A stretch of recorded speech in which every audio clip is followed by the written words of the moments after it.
Good morning everybody and welcome to Facebook Live. My name's Lindy Smith and today I'm going to be showing you some of the different shapes that you can create using one of these lovely tools.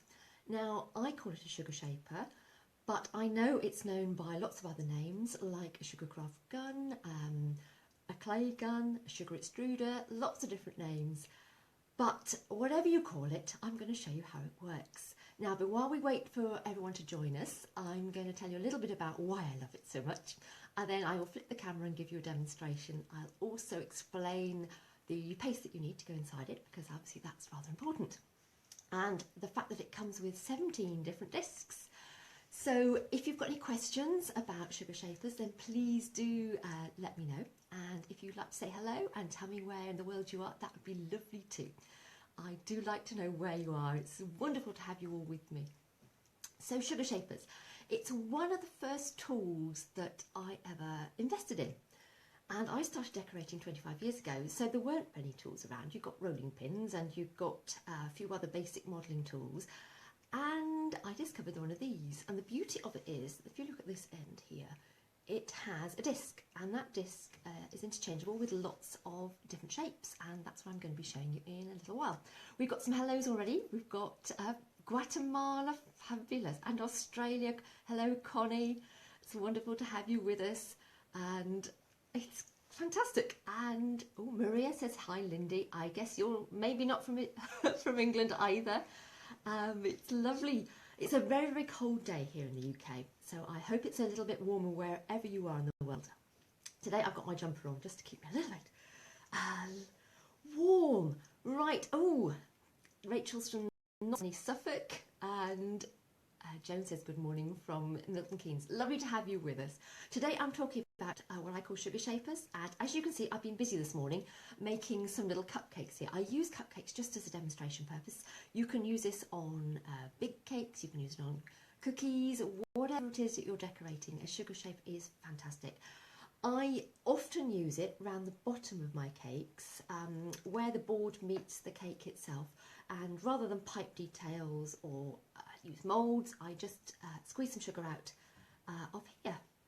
Donna says hello from Minnesota, and Rita is from Malta. Good morning. Lots of hearts and thumbs up. Thank you so much, everybody. It's lovely to know you're on here with me. Michelle says it's 41 degrees. Oh gosh, that's a little bit different. We're definitely minus, so there's probably at least 40 degrees difference between us, Michelle. Right, what I'm going to do is talk about the paste that goes inside here. Now, depending what you're doing, you can use different types of paste. You can use marzipan, you can use pastelage, you can use modelling paste. I tend to use modelling paste. Sugar paste or roll fondant, whatever you like to call it, is okay for the larger discs. Now if I pick one of the larger discs, I am going to flip the camera and show you, but that's the large round. So sugar paste would be okay in there, but when you get to this size, which is the smaller one, it tends to get stuck and a little bit sticky, and what happens is it tends to not give you a lovely smooth surface. So I actually use modelling paste. Leslie says good morning. Cold snowy Oxfordshire. You have snow? I haven't seen snow yet this year, Leslie. I'm very envious. Okay, I hope you're wrapped up warm. Right, what I'm going to do is show you how I use the paste, because the secret to this is to get the paste soft enough so no matter what size the hole is that I'm trying to extrude through, it is soft so that it goes with no effort whatsoever. What I've heard from a lot of my students is they buy these tools, and then what happens is they languish at the bottom of their boxes, because what happens is the paste is too hard that they put inside, and then they can't squeeze it out because you use this handle here to squeeze the paste out.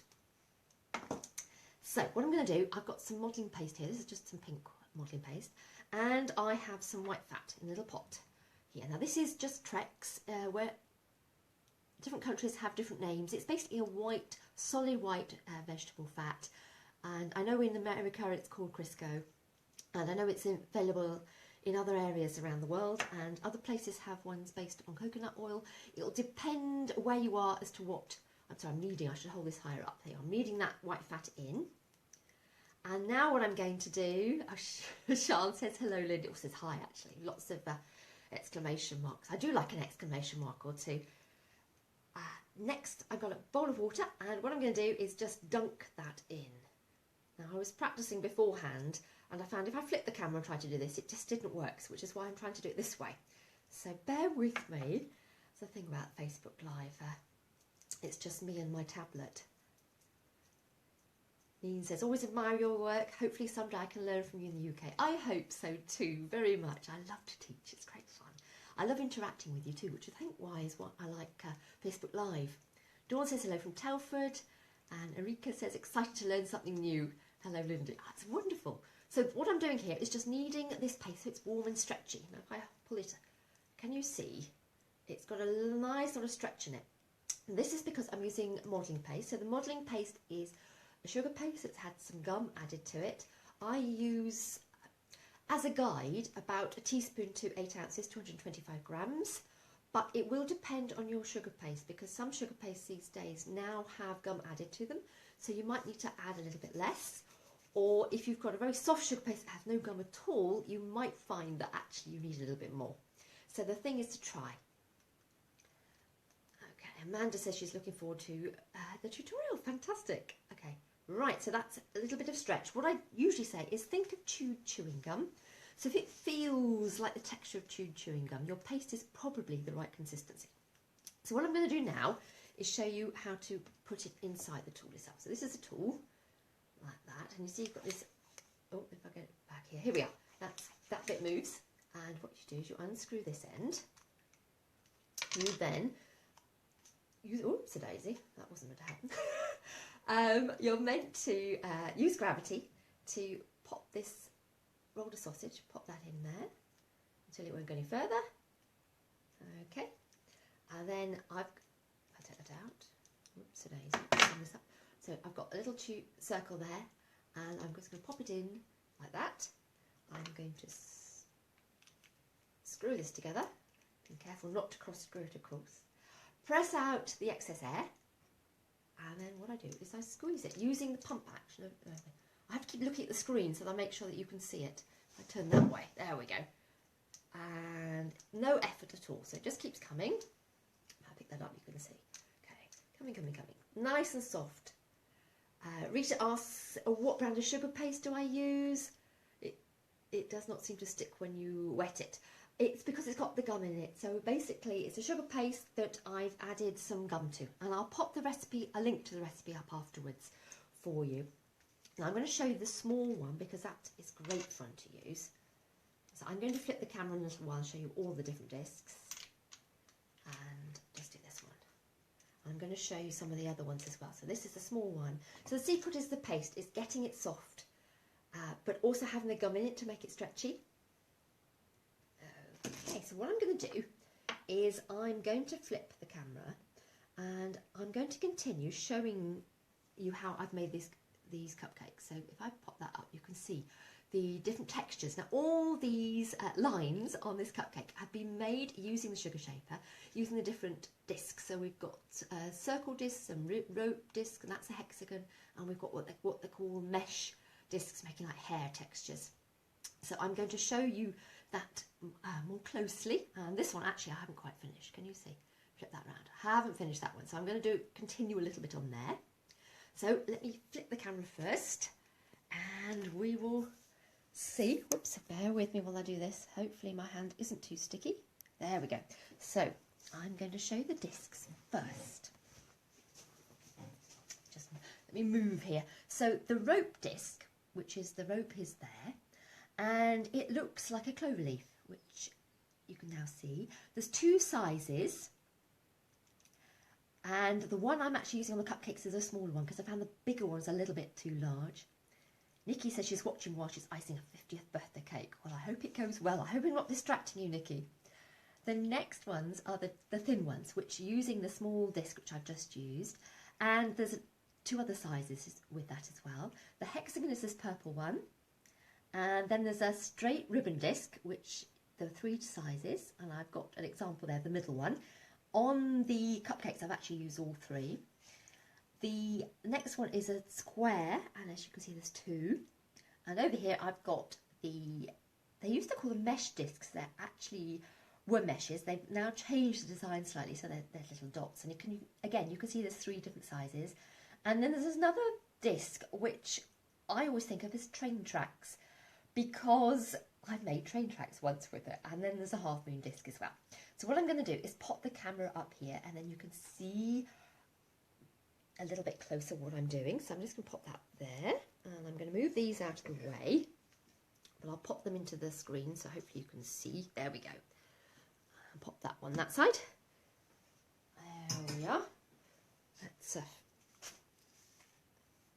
so you can see a little bit better. Now this is the water bowl I had, and this is my white fat. Now white fat comes in a big tub, and I just tend to pop it into one of these little pots. It used to have jam in it. It's, you know, when you go to a hotel and they give you some jam for breakfast, it's one of those little pots. I just find them very convenient.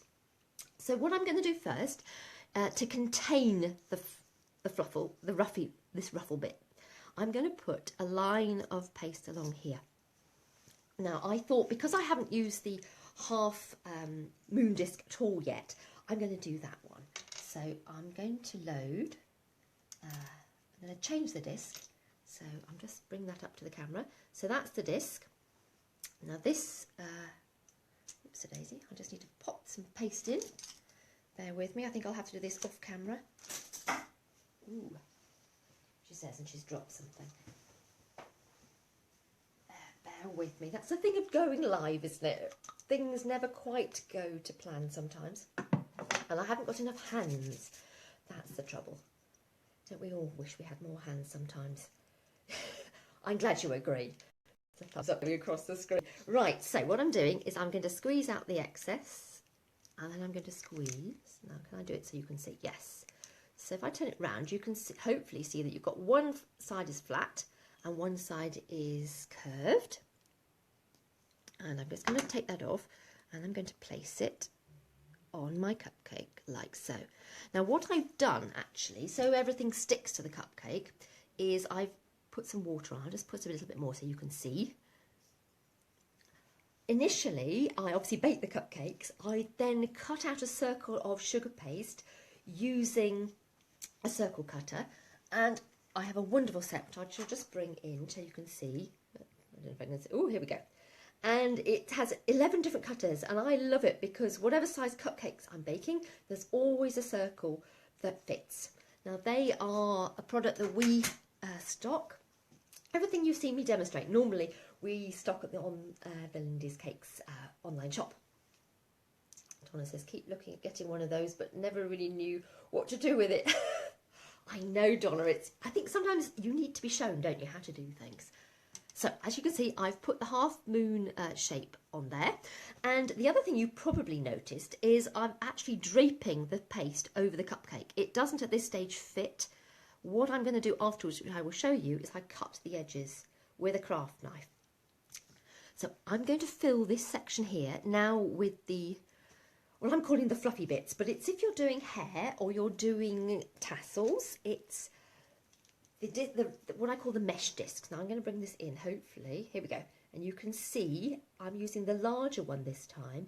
If I bring this one up closer to the camera, you can see there's two sizes. So the peach colour is using the large one, and the pink is using the smaller holes. Okay, we've got some more. Kathy says, hello, I've never had much luck with a sugar shaper. Now I can see my paste was not stretchy enough. A lot of people have that problem. Dawn says she got one delivered this morning. Lindy, she's popped on to see. Fantastic. You're going to have an awful lot of fun with this, Dawn, I'm sure. There's so many things you can do. And if you look through any of my books, I always use it. And I know I've written about 3 cake decorating tutorials, one of the cake decorating magazines that are going to be published in a few months' time, and I've certainly used it each of those cakes. Just little bits, not normally the whole cake like I'm doing with these cupcakes, but just a little bit. Okay, so what I'm going to do now is just squeeze out a little, like that, and then, and this is a bit awkward because I've got the camera between me and the, you know what I'm trying to say. Okay, what I'm going to do is take the end of a Dresden tool and just gather the bits up like that on my tool, and I'm going to pop that in there. Now obviously you can vary the length of your little fluffy bits, by just squeezing a little bit more, a little bit less. So that one I've done with a little bit longer. And I'm going to do the next one there. So I'm just basically filling this space up. Now I have found, because I'm trying to do lines here, that it's easier to contain the fluff. I'll just try and bring it in so you can see what I'm doing, rather than do them and then try and put a line next door to it. I found that I did try this morning, as I say, that I made these cupcakes this morning. Oops. Woo. That's the beauty of being live. You see it as it actually happens. We all have these things go wrong, don't we, sometimes? So, Amanda says hi. Hello, good morning to you. It's lovely to have you with us. I'm talking about using a sugar shaper, otherwise known as a sugarcraft gun or a clay gun or a sugar extruder. What I found recently, they've launched some modelling tools that they're calling sugar shapers, which I find very confusing because I've always referred to them as sugar shapers. I guess it was the first name that I was introduced to them with. And we tend to stick sometimes, don't we, what we're familiar with, which is why I have done that. Sometimes I call them extruders, but the beauty of this particular design is the handle, because it takes all the stress away, because you just squeeze it and it pops out. There are other designs of extruders. There's one that's like a corkscrew and you have to go round and round and round, and I must say I got repetitive strain injury from trying to get paste out of that. Even if the paste was soft, what I found was because you were having to move your hand round and round, it wasn't a nice feeling, whereas this one, all you're doing, I bring it in again, is you're squeezing here. That's all it is. It's a gentle squeeze. So obviously I've got to finish these cupcakes, which I'm not going to do on live because it'll take me a little while. But what I am going to show you is how to trim them with a craft knife. So the next thing is just getting a craft knife here. I've got a nice sharp blade, and what you just do is you just cut it. I might have to hold this in my other hand. Whoops, there we go. With the blade like that. So you line it up with the sugar paste that's underneath. Now you can usually see where that is, and if you're not 100% sure, then obviously cut it a little bit longer than you think. For example, if I cut this here a little bit longer, then I can go back in again and recut that and make it nice and neat. Normally what I would do is hold it in my hand. If I pick this up, I don't know if I can bring it in closer. There we are. I'd hold it in my hand, and then I would gradually go round and make it nice and neat and tidy. Okay, but I'm saying it's difficult when there's a camera in the way. Right, I'm going to flip the camera back again and answer any questions that you might have. And Nina says, is the sugar paste and gum paste are the same? How about fondant? Everyone gets incredibly confused, don't they, by what is gum paste, what is sugar paste, and what to use. I will put a blog. I have a blog which I've written about the different names for sugar paste. Basically, gum paste to me is a paste that's got gum in it. Now, how much gum in it seems to vary hugely. So what you need to do is try it with a sugar shaper. If it breaks too easily, or if it's not stretchy enough, then the simple thing is just to add some more gum. Sugar paste or fondant definitely needs to have a little bit more gum added. I did mention earlier that some of the fondants now have gum already in them, but you do need to add a little bit more.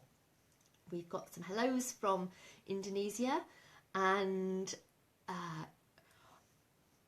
sorry, I'm just reading what you're all saying. It's lovely that you're with me, and if you've got any questions, then please, about the sugar shaper, please do pop on afterwards and ask anything that you'd like to know.